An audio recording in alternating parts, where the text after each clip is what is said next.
Good evening everyone. So moving forward, आज हम देखेंगे नेक्स्ट चैप्टर यंत्र विधि अध्याय। सुश्रुत संहिता का 7th चैप्टर है ये, और ये चैप्टर जो है वो बहुत ही इम्पॉर्टेंट चैप्टर है, वेरी वेरी इम्पॉर्टेंट चैप्टर है ना। इस चैप्टर से सभी परीक्षा में एक ना एक क्वेश्चन हमेशा बनता है, तो इस चैप्टर का एक एक लाइन एक एक सूत्र इम्पॉर्टेंट है। ठीक है, मतलब कहने का अर्थ है कि यंत्र के रिलेटेड जो प्रश्न बनता है वो कहीं से भी पूछा जा सकता है, फ्रॉम अष्टांग हृदय पॉइंट ऑफ व्यू कहीं से भी पूछा जा सकता है। लेकिन ये इसके जो प्रश्न बनेंगे इस चैप्टर से वो आपको मैक्सिमम जितने भी प्रकार के आप एग्ज़ाम्स देखेंगे, चाहे आईपीजीटी हो, कॉम्पिटिटिव एग्ज़ाम्स हो, पीएससीज हो, सब में देखने के लिए मिलेगा। ठीक है, तो आइए स्टार्ट करते हैं यंत्र विधि अध्याय। तो सबसे पहले यंत्र की संख्या। ठीक है, यंत्र की संख्या क्या है? यंत्र है होते हैं 101 प्रकार के यंत्र होते हैं। ठीक है, और अष्टांग हृदय में इसकी संख्या जो है 106 तक जाती है। तो उन्होंने 5 को +5 सुश्रुत +5 ऐसे भी याद कर सकते हैं। सुश्रुत का हमें याद कर लेना है। 101 यंत्र होते हैं। ठीक है, तो उसके बाद देखते हैं कि हमारा प्रधानतम यंत्र क्या है। प्रधानतम यंत्र हस्तमेव प्रधानतम यंत्राणाम। तो हस्तमेव प्रधानतम यंत्राणाम। ठीक है, हस्त को प्रधान यंत्र कहा गया है। हस्त उसी से हम सब कुछ करते हैं। यंत्र भी हमें पकड़ना हो, शस्त्र भी हमको पकड़ना हो, हाथ से ही पकड़ेंगे, इसीलिए उसको प्रधानतम बोला है। ये याद रखना है कि यहाँ पे तरतम भेद से बोल रहा है, क्योंकि इससे मिलता जुलता एक और क्वेश्चन आता है कि प्रधान यंत्र कौन सा है। प्रधान यंत्र कौन सा है? प्रधान यंत्र है कंखमुख यंत्र। ठीक, प्रधान यंत्र है कंखमुख यंत्र, और प्रधानतम यंत्र है हस्त, माने उससे भी सुपीरियर है हस्त। तो उसके लिए सूत्र आया है यंत्रेश्वता कंकमुखाम प्रदानम स्थानेषु सर्वेश अधिकारी चाहेवा। ठीक है, कंकमुखम प्रधानम, ये हमको याद रखना है। ठीक, देन नेक्स्ट आता है कि यंत्र की डेफिनेशन क्या है और शल्य की डेफिनेशन क्या है। ठीक, यत्र मन शरीर बाधा करणानी शल्यानी। ठीक, जो मन और शरीर को बाधा पहुंचाए, किसी भी प्रकार से कष्ट दे, उसको क्या बोलेंगे? शल्य, है ना। कोई भी दुख हो सकता है, कोई भाव हो सकता है, वो भी मन में शल्य की तरह है, तो उसको भी शल्य कह रहे हैं। लेकिन यहाँ पे वो क्या कहना चाह रहे हैं? जैसे किसी को पुराने जमाने में युद्ध करते थे, बाण लग गया, सुई लग गया, कुछ चीज से जिससे उसके मन में आघात हुआ या शरीर में आघात हुआ, तो उसको बोल रहे हैं शल्य। ठीक है, ऐसे भावों को बोल रहे हैं वो, इसको क्या बोल रहे हैं? शल्य। और अब इन शल्य को निकालना भी है। जैसे तीर घुस जाता था, बाण घुस जाता था, भाला घुस जाता था, तो उसको निकालने के लिए कुछ चीजों का इस्तेमाल होगा, टूल्स का इस्तेमाल होगा। उन टूल्स को बोलते हैं यंत्र। तेषाम आहारणोपाय, तो उनको निकालने के जो उपाय हैं, जो उपकरण हैं, उनको नाम है यंत्र। ठीक है, यंत्र, और इनकी संख्या है 101। अच्छा सा नंबर है 101, शगुन वाला, याद रखना है। और वाग्भट का +5 106, हमेशा याद रखना है इसको। ठीक, देन आते हैं कि प्रशस्त यंत्र जो होगा वो कितना लंबा होगा, उसकी लंबाई क्या है। तो प्रशस्त यंत्र की जो लंबाई है दैट इज 18 अंगुल।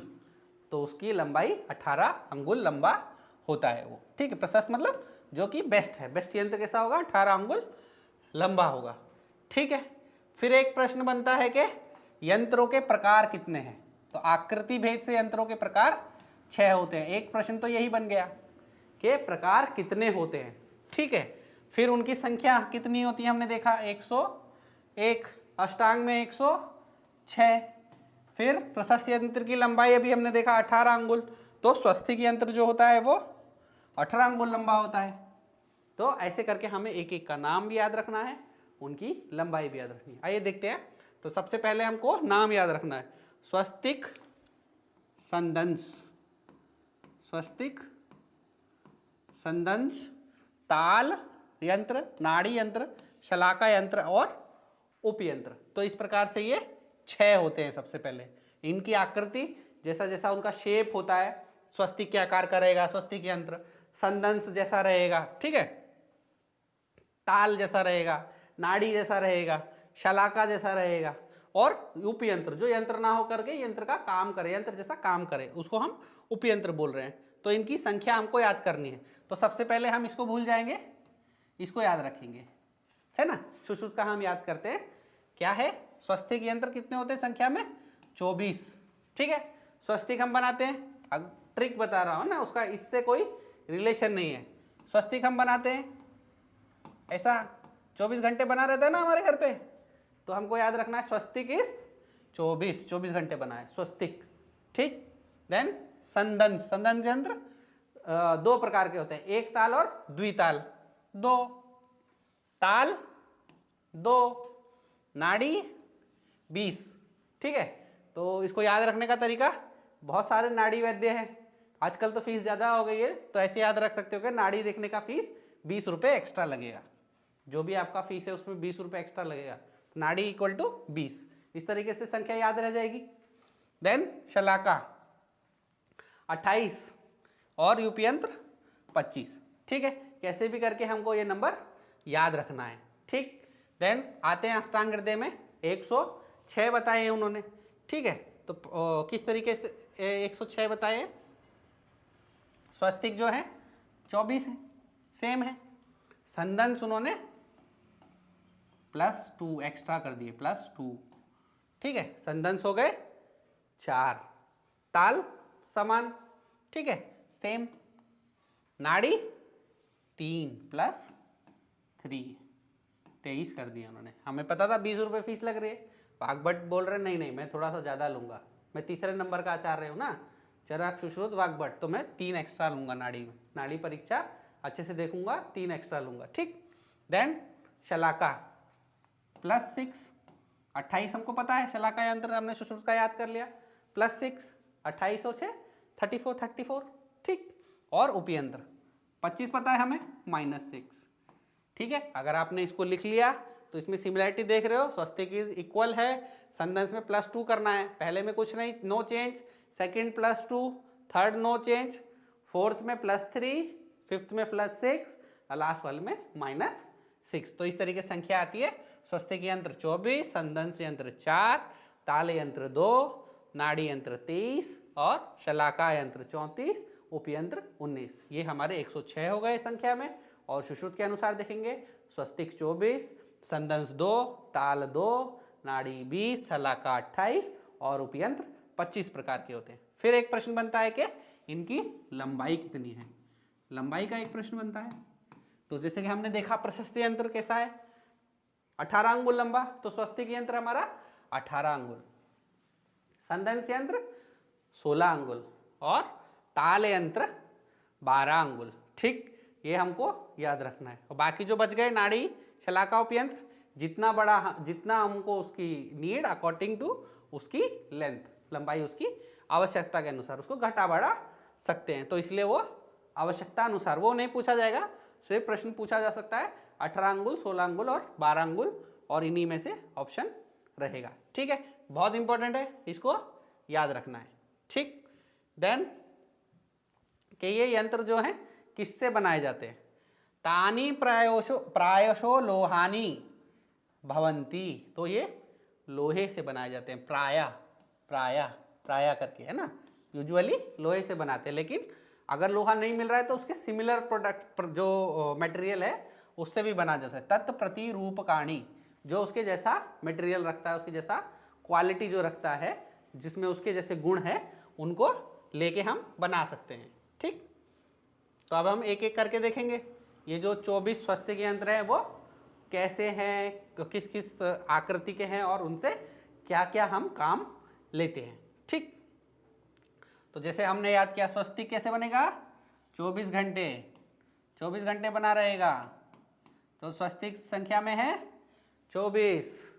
वाग्भट आचार्य ने भी क्या बोला, उनको भी स्वस्तिक 24 घंटे ही चाहिए, उन्होंने कहा नहीं मैं क्यों कम रखूंगा, मैं भी 24 घंटे ही बनाऊंगा, तो उनका भी संख्या है 24। ठीक, कैसे होते हैं ये, नाना प्रकाराणाम व्यालानाम मृग पक्षिणानाम मुखे मुखानी यंत्राणाम प्रायशः सदृशानी, तो नाना प्रकार के जो व्याल मृग पक्षी हैं उनके मुख के आकार के दिखते हैं, तो उस जमाने में जैसे जैसे उन्होंने पक्षी देखे, उनकी जो आइडेंटिफिकेशन देखी, उसी के अकॉर्डिंगली जो यंत्र बनाए उनको उसी का नाम दे दिया, उसी की तरह दे दिया।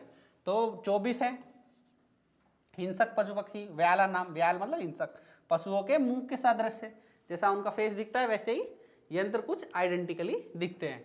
तो सबसे इंपॉर्टेंट इसमें से अभी आइडेंटिफाई क्या करना है, 9 और 15। 9 जो हैं वो पशु के मुख के समान है और 15 जो हैं वो पक्षी के मुख के समान है। ये भी प्रश्न पूछा जा सकता है, हिंसक पशु के समान कितने हैं और पक्षी के समान कितने हैं। ठीक, तो याद कैसे रखेंगे, हिंसक पशु, हमें पशुओं के साथ हिंसा नहीं करनी, नो हिंसा, किसके साथ, पशु। ठीक है, तो ये 9 है, नो हिंसा फॉर पशु, 9 इन नंबर। ठीक है, और पक्षी 15। पक्षी तो हमको कुछ याद नहीं रह रहा, लेकिन अभी हमने पिछले चैप्टर में ऐसे पढ़ा था, एक पक्ष बराबर 15 दिन, पढ़ा था ना। पक्षी नहीं पता, पक्ष पता है। एक पक्ष 15 दिन का होता है, 2 पक्ष 1 मास का होता है, ऐसे पढ़ा ना हमने। 2 मास की 1 ऋतु, 2 ऋतु का 1 अयन, चैप्टर में हम क्लासिफिकेशन करके आए। तो उसी से हमको याद रखना है, पक्ष 15 पक्षी 15। ठीक है, पक्षी वाला 15 प्रकार के हैं और हिंसक पशु वाला 9 हिंसा पशु 9 टाइप्स के। ठीक, देन स्वस्तिक यंत्राणी अष्टादश अंगुल प्रमाणानी, अभी हमने देखा 18 अंगुल लंबे हैं। ठीक है, और मसूर आकृति भी कीलेर अवबद्धानी, तो वो कील से जुड़े होते हैं और उनकी आकृति कैसी होती है, मसूर आकृति। ठीक है, मशहूर है ये, 18 अंगुल प्रशस्त है, हमने देखा ना 18 अंगुल प्रशस्त है, जो प्रशस्त होगा वो मशहूर यानी फेमस हो जाएगा। तो मशहूर आकृति है, इस तरीके से याद रखना है। ठीक है, और उसका काम क्या है, अष्टिविध शल्य उदाहरणार्थ, अस्थि में जो शल्य है उसको निकालने का काम करते हैं। तो ये प्रश्न बनता है कि अस्थि वाला कौन सा यंत्र यूज होता है, दैट इज स्वस्तिक, या स्वस्तिक यंत्र किस लिए यूज होता है, इस प्रकार से वाइस वर्सा क्वेश्चन बन सकता है। ठीक है, तो सबसे पहला लाइन अस्थिगत शल्य निरहरणार्थ, इसके लिए यूज किया जाता है। ठीक, देन लंबाई 18 अंगुल। ठीक, देन मसूर के समान कील से जुड़े होते हैं। पूछ सकते हैं कौन सा यंत्र मसूर से कील समान जुड़ा होता है, दैट इज स्वस्तिक यंत्र। देन आता है कि दृश्य शल्य को निकालने के लिए सिंह मुख आदि यंत्रों का प्रयोग किया जाता है। तो ये भी एक प्रश्न बनता है, दृश्य को निकालने के लिए कौन सा यंत्र यूज करते हैं, सिंह, और जो गूढ़ है यानी कि जो दिख नहीं रहा उसको काक मुख। ठीक है, तो ये सब कौन से यंत्र हैं, ये स्वस्तिक यंत्र है, सिंह मुख, काक मुख। हमने देखा ना, हिंसक पशुओं के पक्षियों के मुंह के अनुसार ये पशु है सिंह शेर, और वो काक बगुला वो पक्षी, इसीलिए गुड़ लंबी होगी चोंच बगुले की, देखा ना बगुले की चोंच लंबी होती है। तो जो दिख नहीं रहा वो डीपर धातुज में होगा, उसी ऑर्गन से छुपा होगा, उसको निकाल देंगे। सिंह मुख जो दिख रहा है तो वो बहुत आगे से शार्प होगा, पकड़ के निकाल देंगे। ठीक, तो इसमें से ये प्रश्न बनते हैं। देन नेक्स्ट आता है संदंश। संदंश 2 प्रकार के होते हैं, हमने देखा। ठीक है, सानिग्रह और अनिग्रह, 2 प्रकार से है ना, कील युक्त और कील रहित, मतलब उसमें हैंडल होगा, हैंडल कील रहित मतलब हैंडल होगा या हैंडल नहीं होगा, इस प्रकार से 2 हैं। आचार्य वाग्भट का फिर अभी हमने याद किया, आचार्य वाग्भट का क्या है, उन्होंने क्या बोला, कमेंट्स में लिखो, वाग्भट का क्या है कमेंट्स में बताओ। ठीक, देन कितनी उसकी लंबाई है, तो सानिग्रह अनिग्रह 2 प्रकार हो गए और लंबाई हो गई 16 अंगुल, षोडश अंगुलो भवतः, 16 प्रकार के हो गए। ठीक है, तो ये 16 अंगुल लंबे होते हैं और इनका फिर उपयोग कहाँ करते हैं, त्वग मांस सिरा स्नायुगत शल्यो उदाहरणार्थ, त्वग मांस सिरा और स्नायु, इसके अंदर जो शल्य है उसको निकालने के लिए हम संदंश यंत्र का प्रयोग करते हैं। ठीक है, वाग्भट ने 4 बताए। ठीक, आ गया, वाग्भट ने 4 बताए हैं। तो कौन कौन से 4 बताए वाग्भट ने, ये तो 2 हैं ही, साथ में मुचुंडी संदंश को एक बोला है, और एक का उन्होंने नाम नहीं बताया, बोल दिया कि वो 6 अंगुल लंबा संदंश यंत्र होता है। तो तो हमने एक देखा लंबाई कितनी है इसकी, षोडश अंगुला भवती, ठीक है। लेकिन वाग्भट ने एक 6 अंगुल लंबा भी बताया है, तो ये एक प्रश्न भी आ सकता है, वाग्भट के अनुसार संदंश यंत्र का लंबाई कितना है, वो एक प्रश्न बन सकता है 6 अंगुल। हालांकि वो एक कंट्रोवर्शियल हो जाएगा, मेनली 16 अंगुल उसकी लंबाई होती है, पर फिर भी याद रखना है। 2 एक्स्ट्रा जो बताए हैं, मुचुंडी, मुचुंडी किसने बताया है, वाग्भट आचार्य ने। ये सभी प्रश्न पूछा जा सकता है, ठीक है। इसका रेफरेंस है मुचुंडी सूक्ष्म दंत जत्रुमूला रुचक भूषणाम गंभीर वर्ण मासा नाम मर्मण शोषित। यहाँ से इसमें मुचुंडी का इस्तेमाल करना है, और षोडश अंगुलाम हरणे सूक्ष्म शल्यो उपपक्षमाणाम, जो सूक्ष्म है उपक्ष में है उनको षोडश अंगुल से निकालना है, और जो जत्रुमूल में दंत मूल में है गंभीर वर्ण में है उनके लिए मुचुंडी संदंश यंत्र को यूज करने के लिए आचार्य वाग्भट कह रहे हैं, ठीक है। ये लाइन, ये संख्या बहुत इंपॉर्टेंट हो जाती है। देन ताल यंत्र, ताल यंत्र हमें पता है 2 ही है, वाग्भट आचार्य ने भी 2 ही बोले हैं और सुश्रुताचार्य ने भी 2 ही बोले हैं। तो क्या कौन कौन से 2, एक ताल द्विताल, सबसे आसान यही याद करने के लिए, ठीक है।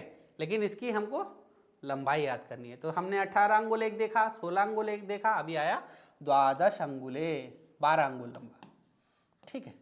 12 अंगुल वाला भी आ गया, 12 अंगुल, ठीक। तो ये कैसा है, इसकी आकृति कैसा है, मत्स्य तालुवत, मत्स्य तालुवत, जैसा मछली का तालु है वैसा इसकी आकृति है। ताल द्विताल के, एक ताल और द्विताल का होता है। काम क्या करता है, सबसे इंपॉर्टेंट, कर्णनासा नाड़ी शल्य नाम हरणार्थम। तो ये शल्य जो कर्ण, नासा और नाड़ी, इसके लिए यूज करते हैं। तो इसका आप ट्रिक याद कर सकते हो, ताल का नाना, ठीक है। ताल तो हमें पता ही है, ताल यंत्र के बारे में, कर्ण नासा नाड़ी, ताल का नाना, ठीक है। दैट इज फॉर ताल यंत्र, ठीक। कौन सा वाला किसके लिए यूज होता है, ये एक बहुत इंपॉर्टेंट प्रश्न है। लंबाई 12 अंगुल, उपयोग कर्ण नासा नाड़ी शल्य निकालने के लिए यूज किया जाता है, ठीक। देन कम्स नाड़ी यंत्र। तो ये जो संख्या है ये 20 होती है, किसने बताया, आचार्य ढल्लड़ ने बताया कि ये 20 होती हैं, ठीक है। तो अगर सिंपल प्रश्न आता है तो हमें उसको आंसर 20 मानना है, ठीक है। लेकिन अगर क्वेश्चन आता है कि मूल नाड़ी यंत्र कितने हैं, मूल नाड़ी यंत्र, ठीक है, केवल नाड़ी यंत्र पूछेंगे तो 20, और मूल नाड़ी यंत्र पूछेंगे तो उसकी संख्या हो जाती है 12। कैसे 12 हो जाती है, अभी हम देखते हैं उसको, ठीक है। मूल नाड़ी यंत्र की संख्या हो जाती है 12, 12 इन नंबर, ठीक, याद रखना है। फिर वाग्भट आचार्य की फीस कितनी थी नाड़ी देखने की, 23 रुपये, उन्होंने +3 बोल दिया ना, 23।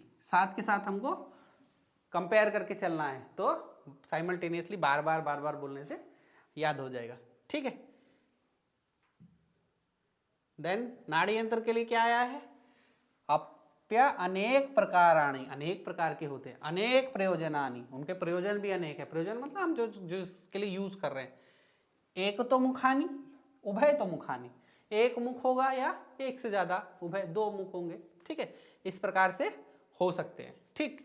तो इसके अंदर होते हैं भगंदर यंत्र, ये भी प्रश्न पूछा जा सकता है, भगंदर यंत्र क्या है, नाड़ी यंत्र है के स्वस्तिक यंत्र है के संदंश है के ताल है, ठीक है। इस प्रकार से भी हमको देखना है, तो और उनकी संख्या कितनी है, ये भी एक प्रश्न बनता है। तो भगंदर यंत्र 2 प्रकार के होते हैं, कैसे, जैसे हमने देखा एक मुखानी 2 मुखानी, वही बोल रहा है, या तो एक छेद होगा उस भगंदर यंत्र में या 2 छेद होंगे। नाड़ी एक होलो स्ट्रक्चर है, या तो उसमें एक छेद है, एक तरफ से खुला है या दोनों तरफ से खुला है, ठीक है। तो एक छिद्र 2 छिद्र, वही सेम 2 अर्श संख्या भी वही है, और उसका भेद भी वैसा ही, अर्श के 2 यंत्र। फिर व्रण, व्रण का 1, ठीक। फिर बस्ती यंत्र, बस्ती यंत्र 4, ये बहुत इंपॉर्टेंट है, सुश्रुत के हिसाब से उन्होंने 4 बोले हैं बस्ती यंत्र, ठीक है। कौन कौन से, ये उनकी लंबाई 6, 8, 10 या 12, इस प्रकार से 4 प्रकार की लंबाई अलग अलग बताई और बोला कि 4 होते हैं। फिर वो बोल रहे हैं कि उत्तर बस्ती यंत्र, ठीक है, उत्तर बस्ती यंत्र बोल रहे हैं कि कितने होते हैं, 2।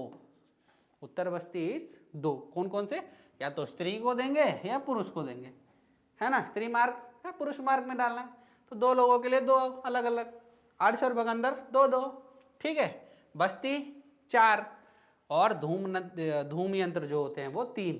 तो हमने धूम नेत्र की संख्या, हमने 3 प्रकार का धूपन भी पढ़ा है, प्रायोगिक, स्नेहिक और विरेचनिक, है ना, तो यही उसी हिसाब से 3 प्रकार के होते हैं, प्रायोगिक, स्नेहिक और विरेचनिक, 3 प्रकार का धूपन और 3 प्रकार के ये होते हैं, ठीक।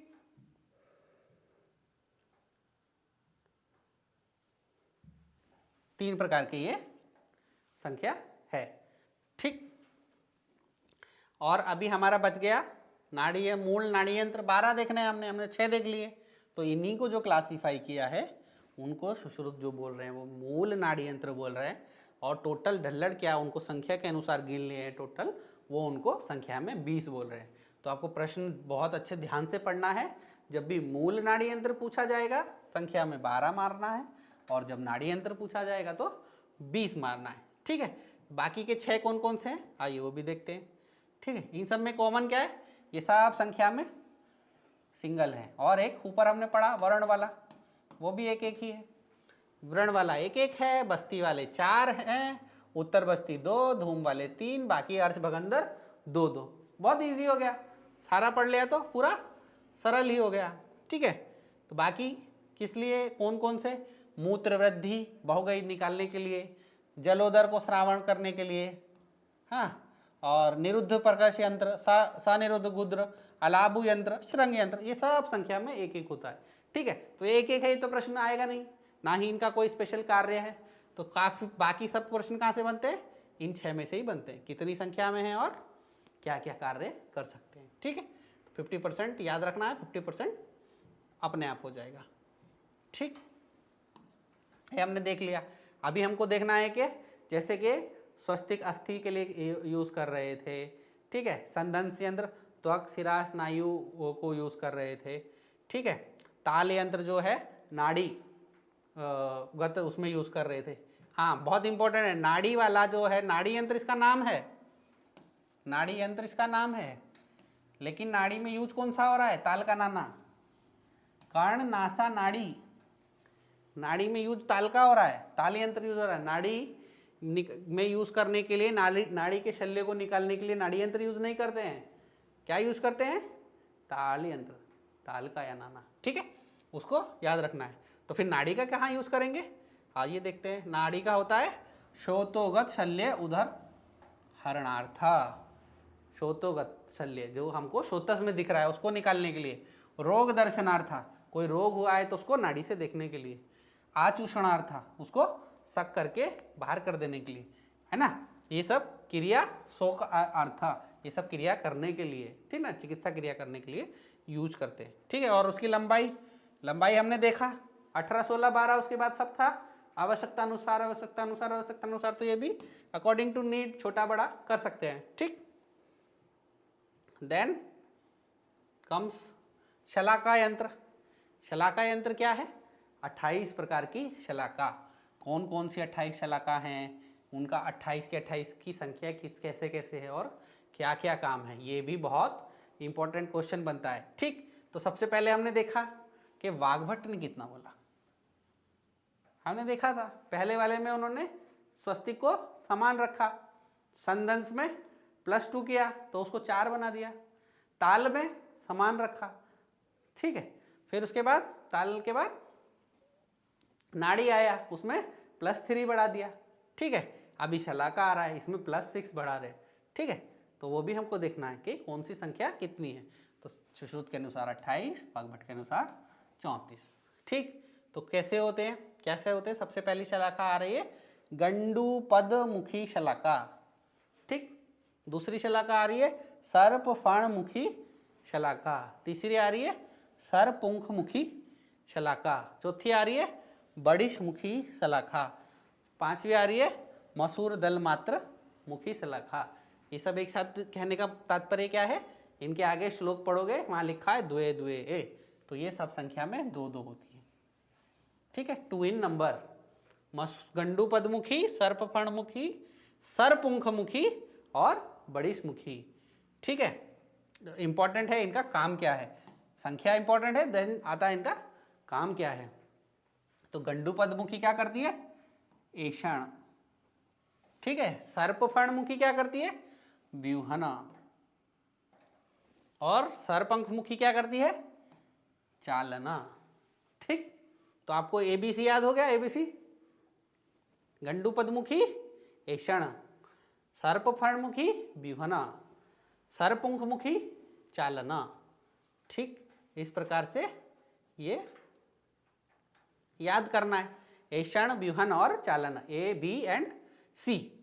ठीक, सर्प फणमुखी शलाका को आचार्य वाग्भट कह रहे हैं कि वो अश्मरी को निकालने के लिए भी काम आती है। ठीक, आचार्य वाग्भट के अनुसार वो अश्मरी को निकालने के कार्य में भी यूज की जाती है। ठीक है, तो ऐषण, व्यूहन, चालन, ये किससे रिलेट करना है, फटाफट से क्वेश्चन इसके अनुसार बनेगा और आपको सोच के टिक मार देना, ए बी सी। ठीक, ऐषण, व्यूहन एंड चालना। देन बड़िशमुख, बड़िशमुखी, बड़िशमुखी एक यंत्र भी होता है, बड़िशमुखी एक शस्त्र भी होता है। ठीक है, तो बड़िश शस्त्र भी है एक, आगे पढ़ेंगे हम। काम उसका भी यही है, आहरणा, आहरण करना काम होता है। किसका आहरण, मूढ़ गर्भ का आहरण। ठीक है, पकड़ के बाहर निकाल लेना। ठीक, तो आहरण उसका काम है। ठीक है, देन आता है मसूर दल मात्रमुखी। तो ये क्या होता है, आगे से कुछ नताग्र ना बेंड होता है, आगे से थोड़ा सा बेंड होती है। ठीक है, मसूर लोग जो होते हैं वो डाउन टू अर्थ रहते हैं, थोड़ा झुके रहते हैं ना, डाउन टू अर्थ बेंड। मसूर दल मुखी नताग्र, बेंड होके रहती है। ठीक है, काम बड़े बड़े करते हैं वो। तो क्या काम है बड़ा, शोतोगत शल्य उदर हरणार्थ। ठीक है, शोतोगत शल्य को निकालने के काम आती है। ऐसा ही लाइन अभी हम कहीं पढ़ के आए हैं, जल्दी से कमेंट बॉक्स में लिखो कहाँ पढ़ के आए हैं, कौन से यंत्र के लिए पढ़ के आए हैं, शोतोगत शल्य उदाहरणार्थ। जल्दी से कमेंट बॉक्स में लिख के बताओ। ठीक, देन देखते हैं नेक्स्ट आती है जिनकी नंबर ज़्यादा है, करपास कृष्णोतष्णी शलाका। ठीक है, करपास कृष्णोतणी शलाका, ये किस लिए का, इसका क्या कार्य है, प्रमार्जना, सफाई करने के लिए। रुई, कपास कैसे होती है, रुई होती है, रुई से क्या करा जाता है, साफ सफाई, प्रमार्जन क्रिया, पोछने, कैसे धुल साफ कर दिया, उस तरीके प्रमार्जन के लिए। देन खल द्रव्याकृति शलाका, ये क्षार, औषध और प्राणीधान, क्षार, औषध, प्राणीधानार्थ, क्षार और औषध लगाने के लिए यूज की जाती है। ठीक है, करपास औष्णी शलाका 6 नंबर, बाकी खल द्रव्याकृति, जम्बुमुखी और अंकुश, ये 3 होती हैं। ठीक है, याद रखना है, जम्बो अग्निकर्म करेंगे तो कैसा हो जाना चाहिए, जम्बो पक्व जम्बू समा, तो ये अग्निकर्म के लिए श्रेष्ठ होती है। अंकुशमुखी, ये भी अग्नि के लिए श्रेष्ठ होती है। ठीक है, अग्नि पर अंकुश लगाना है। ठीक, तो ये श्रेष्ठ है इसके लिए। ठीक है, कमेंट बॉक्स में किसी ने लिखा,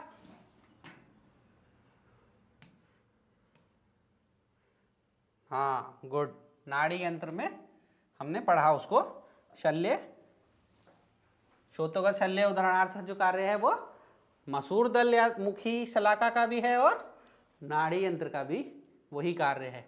शोतोगत शल्य उदाहरणार्थ, रोग दर्शनार्थ और क्रिया करने के लिए, ठीक, यूज करना है। Then comes the next. ठीक है, इनकी संख्या याद रखनी है, मसूर 2, करपास 6, खल्व द्रव्याकृति 3, जम्बू 3, अंकुश 3। ठीक है, खल्व द्रव्याकृति, इसका क्या करना है, क्षार, औषध, प्राणीधाना, डी के, क्षार औषध प्राणिधाना। डी के कैप, अभी तो दिनेश कार्तिक रिटायर हो गया, पहले वो कैप्टन था किसी का टीम का। डी के कैप, ठीक है। ऐसे तो कैप्टन CAP होता है, लेकिन क्षार औषध प्राणिधानार्था डी के इज कैप्टन, ठीक। जम्बू अंकल, जम्बू अंकल, अंकल इज अंकुशमुखी अग्नि जम्बू, ठीक है। ये भी एक ट्रिक से आप याद रख सकते हैं। देन लास्ट के जो ये 3 प्रकार है, दैट इज अंजन शलाका, ठीक है। अंजन शलाका एक, नासा अर्बुधरण शलाका एक, और मूत्र मार्ग विशोधनी शलाका एक ही नंबर, ठीक है। तो ये टोटल संख्या हो जाती है, इनकी जोड़ देंगे तो 28 हो जाती है, ठीक है। तो अंजन शलाका को बोल रहे हैं कलाय परिमंडला, ठीक है। अंजन शलाका इज कलाय परिमंडला उभयतामुखी मुकुल अग्रानाम, ठीक, मुकुल अग्रानाम।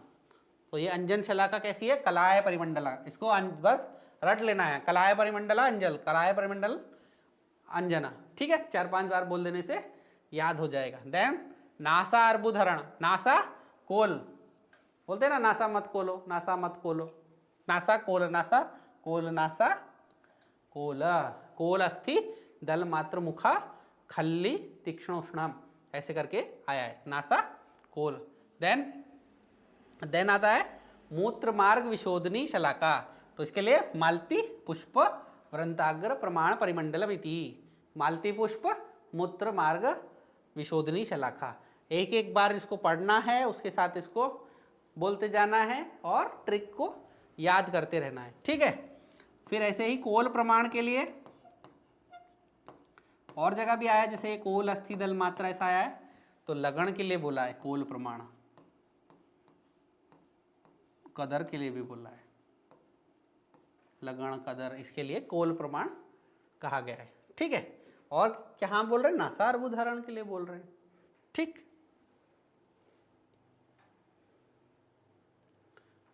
वाग्भट ने ये 6 जो एक्स्ट्रा बताया, अभी हमने देखा ना +6, तो उन्होंने ये 6 शलाका एक्स्ट्रा बताई है।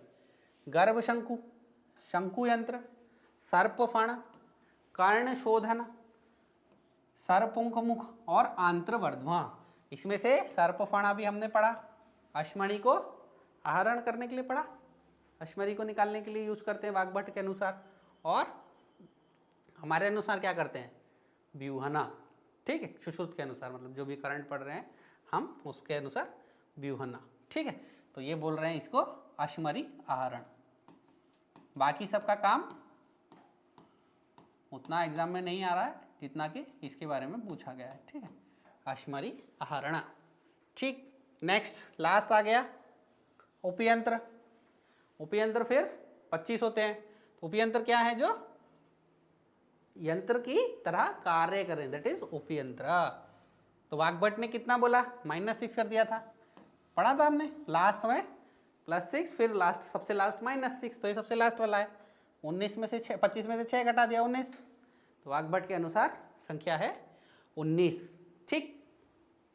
देन ऐसी क्या चीज है जो उपयंत्र भी है और अनुशस्त्र भी है, तो ऐसी 5 चीजें हैं जो दोनों में आए हैं, दैट इज क्षार, अग्नि, बल, नख, अंगुली, ठीक है। ये 5 चीजें जो हैं वो शस्त्र, अनुशस्त्र भी हैं और उपयंत्र भी हैं। अनुशस्त्र हम आगे पढ़ेंगे, अनुशस्त्र क्या होते हैं, कितनी संख्या में होते हैं, वो हम 8th चैप्टर में पढ़ेंगे।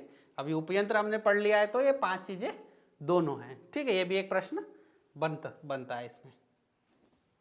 देन नेक्स्ट आते हैं हम, अभी हम जीके पढ़ के आए थे, जनरल नॉलेज, लेकिन अभी आयुर्वेद में आ गए हैं। अभी हमको जीडीके पढ़ना है।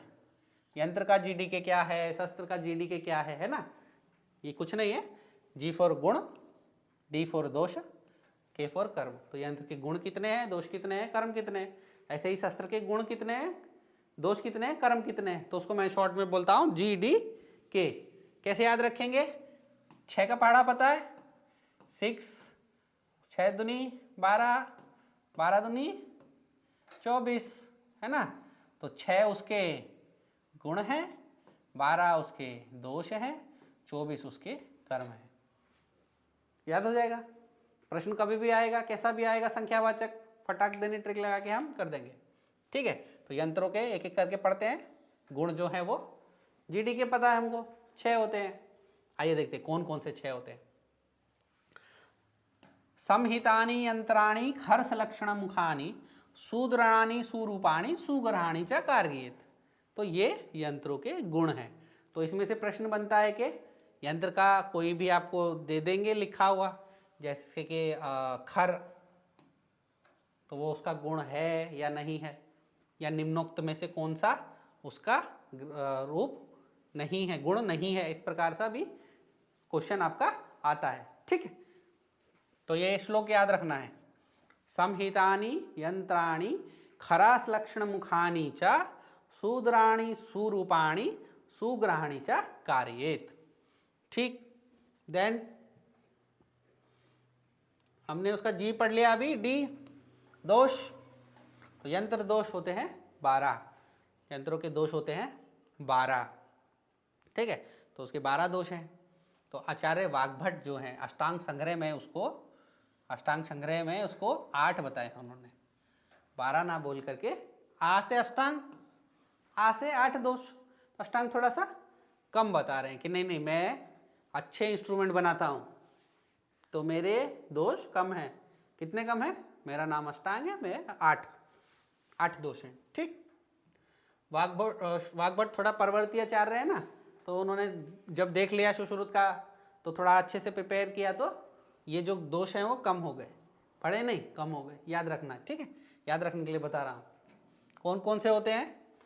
अति स्थूल, आसार, अति दीर्घ, अति हर्स्व, आग्राही, विषमग्राही, वक्र, स्थिल, अत्युन्नत, मृदु कील, मृदु मुख और मृदु पाश। ये 12 उसके दोष हैं।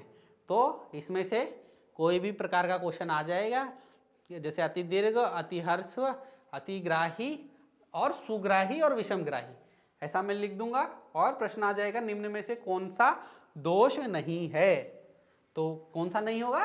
सुग्राही नहीं होगा, क्योंकि सुग्राही तो उसका गुण है, सुग्राही नहीं होगा, यही हमारा सही आंसर हो जाएगा।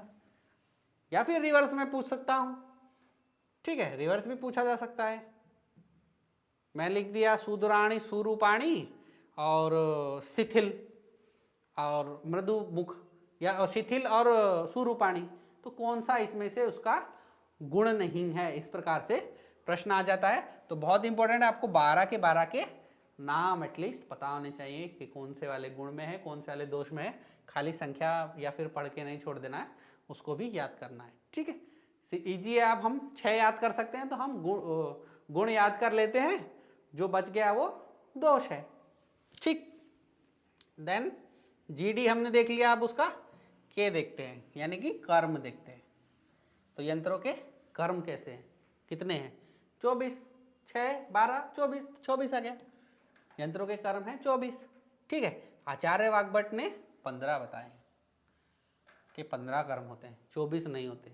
ठीक है, कौन कौन से, इसको याद करने का ऐसा नीड नहीं है, वो इस तरीके से पूछा नहीं जाएगा, फिर भी हमको सिर्फ नाम उसका पढ़ के चलना है। ठीक है, तो जैसे कि निर्घातन, पूरण, बंधन, व्यूहन, वर्तन, चालन, है ना, विवर्तन, विवरण, पीड़न, मार्ग विशोधन, विकर्षण, आहारण, आच्छान, उन्नमन, विन्नमन, भंजन, उन्मंथन, आचूषण, ऐषण, दारण, ऋजुकरण, प्रक्षालन, प्रमार्जन, ठीक है, और प्रधमन।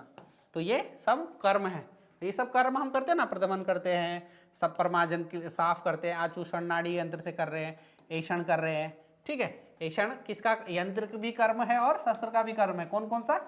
ऐषण और आहारण। ठीक है, ऐषण हमने अभी देखा किससे था, ऐषण का एबीसी पढ़ा था, है ना।